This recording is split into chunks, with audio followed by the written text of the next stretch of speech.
Hey guys, I'm Steven on PS4 and this is the series called Operator Review. This week we're going to take a look at the Operator Rook, which is a defensive operator.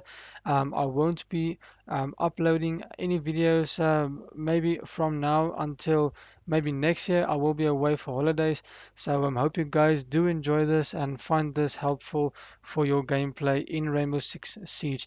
So let's go take a look at the loadout.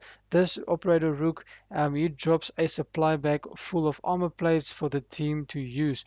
This is not really a special gadget compared to the other gadgets. It's only a gadget that you deploy once, and that's about it. You don't really use it against the enemy. It's a really defensive gadget for the team.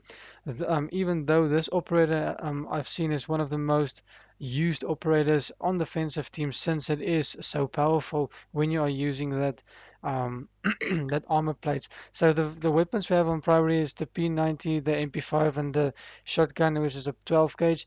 We also have this LFP 586, which is similar to like a 44 Magnum or a 50 Magnum.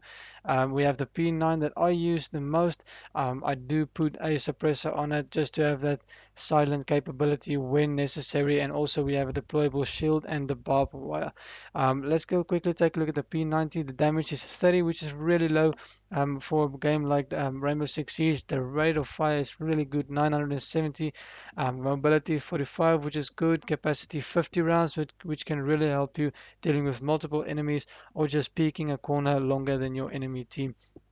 The recoil and that gun is really bad, as you guys just saw on the P90. It's really difficult to control. So this is the MP5. I use this weapon the most with Rook. Damage 40, rate of fire 800, mobility 45, and capacity 30, which is pretty standard. The recoil pattern though is really good for this gun.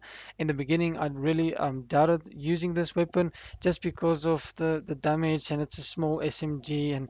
But I realized now, like all of the SMGs you find on the defending team is really similar. You don't have really assault rifle on a defensive team.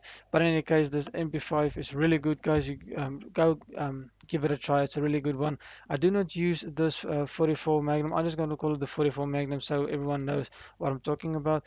The recoil is really bad on that weapon. I like the P9 just to put that suppressor on if you want to go silent in some situations. Even like say if you maybe get a flank on the enemy, you can just kill them with a silent pistol without being detected by audio, I would say. So the deployable shield, I don't use that much. I really like the barbed wire. It's my favorite gadget to use on any operator since it is so good just to keep them advancing towards your objective or towards your teammates. It just keeps them a bit away from you for a bit longer, and you can also hear them while they're being while they walk over the barbed wire. So that's a really good thing of this barbed wire gadget. So the first thing is first, guys, as soon as you spawn, obviously everyone knows this, just put down the bag of armor, maybe POI, point of interest, on the bag so everyone can see where you put it down instantly. I know it's not difficult to spot, but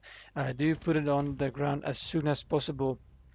Also, try to stick around the objective when playing Rook. I find this the best tactic with Rook is to be around the objective.